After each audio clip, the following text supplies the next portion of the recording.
I'm Robert Tanner. I'm an inshore fisherman. I spent a few years deep sea fishing. I was born at Stonehurst. My parents, my grandparents were born at Stonehurst.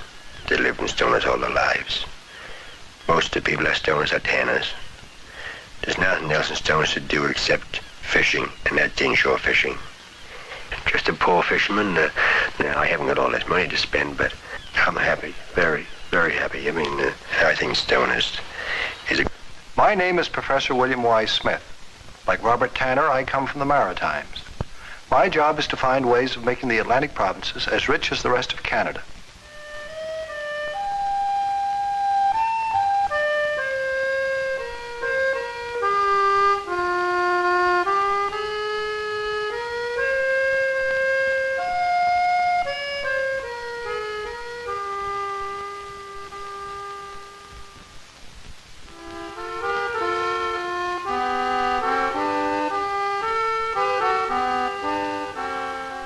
The Maritimes are rich in their stubborn geography, in their proud history, and in the character of the people.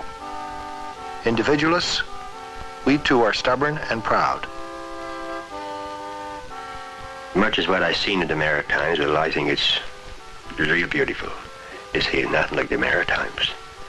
Maritimes is just something wonderful.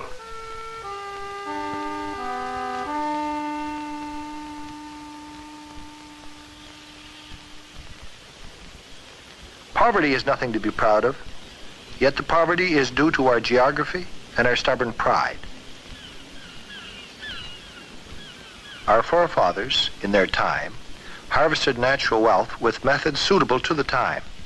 Their methods we still use, but the wealth is gone.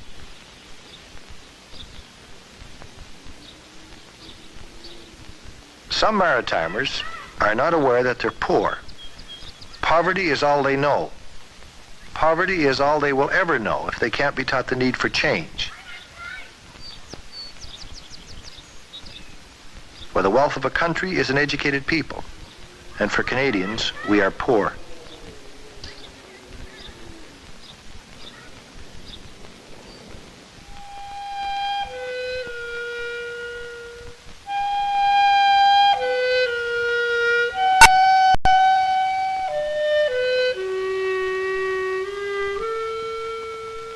I don't want these children to grow up and have to sell empties for a living. Our environment can produce the affluence others have achieved, just an hour away by plane.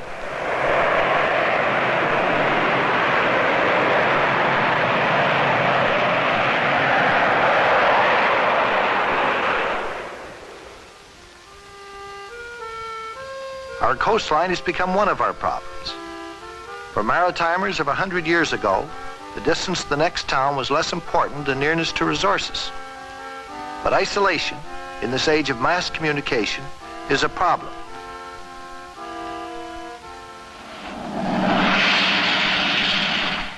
In our environment, we have always harvested land and sea to provide our income.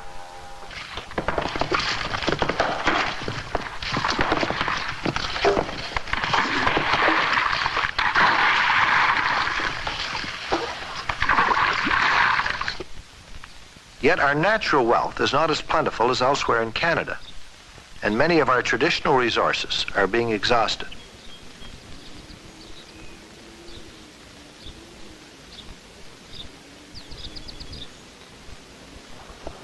The fish no longer come as abundantly inshore, and although the conditions have changed, the fishermen won't.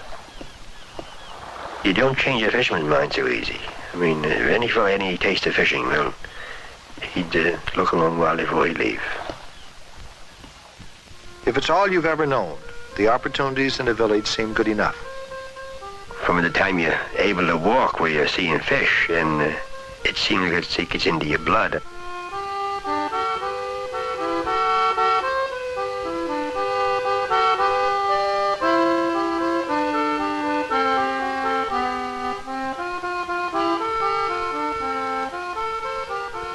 I like to be my own boss. One thing about being your own boss, you know when to go and you know when to come.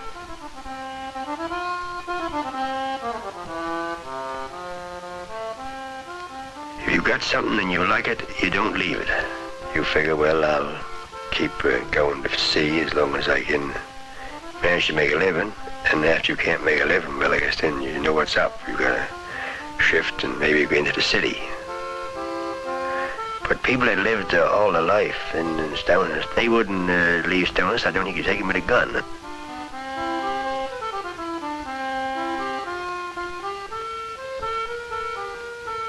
If carrying water to the house in a bucket is a lifelong habit, it doesn't seem so bad, nor does sawing firewood. If stubborn old men are still able to work, why shouldn't they?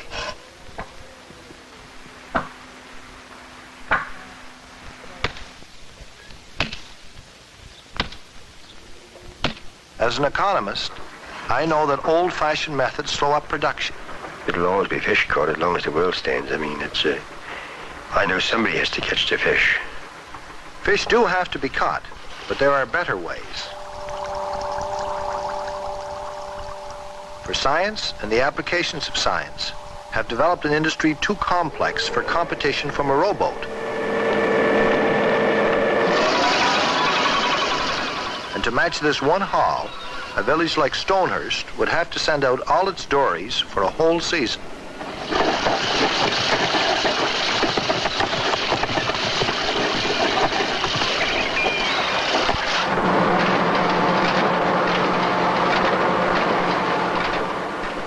Our resources can all be handled by machines. More resources would mean more machines, and we could still have unemployment. But one resource we have failed to consider. What of the maritimer himself?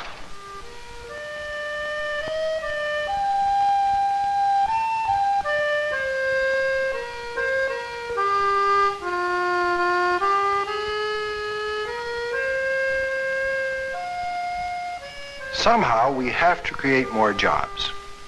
How can we do this? Many of us in the Maritimes think this can be done by manufacturing goods based on human skill and not just on natural resources. How can we switch from harvesting things to making things? First, we must persuade the population to move from isolated villages into the cities. Then we will have the people for our new industries.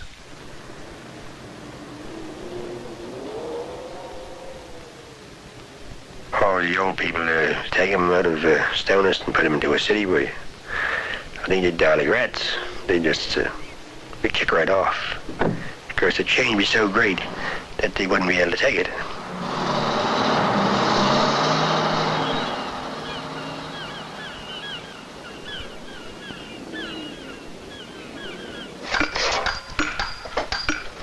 The people we need for our new industries must be prepared for. We must attract them with the city's advantages and services, not wait until poverty drives them. We need that workforce. And our cities must change to an industrial pace from this way of life, which was founded on our natural resources. I find it, the city is kind of odd to me. I mean, I don't like the city. I mean, well, a fisherman, you're a fisherman. You can't go in the city and fish. That's one thing about it. And like I say, if you start out a new job in the city, well, you have to make friends, all new friends. The workforce we attract will need roads, water, materials for building, and of course, power.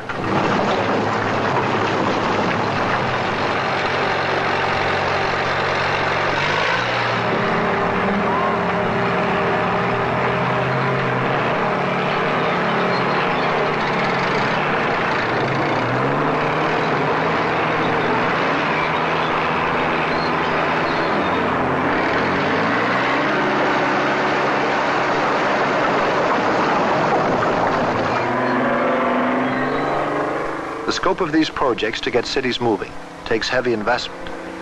There's needed government planning for the work to proceed.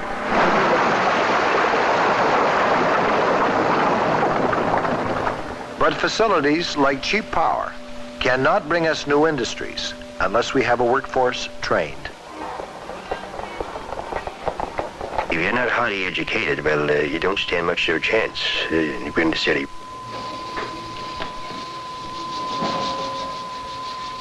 The knowledge and use of today's techniques can make us richer. Educated people can be trained to produce complex machines. They have work and they make work, and they don't rely on a local supply of natural resources. In cities only can we bring all the many factors together. I enjoy the job of a fisherman. I mean, there's a change. It's not the one thing over and over. You work in a factory every day and every day and every day. It's pretty near the one thing.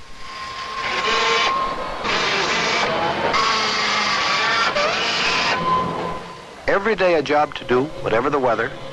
Every week a paycheck, whatever the season. For Charlie Entremont, an FM quality inspector. And the job that Charlie has been trained to do is one that makes more jobs for those without his training.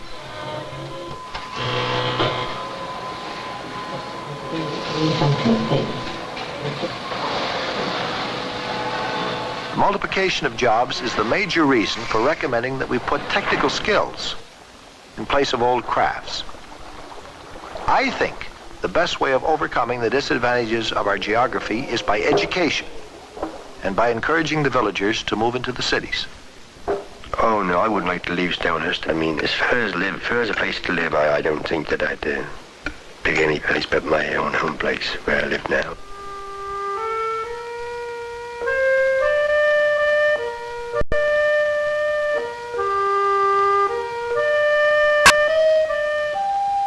If you've got something and you like it, you don't leave it.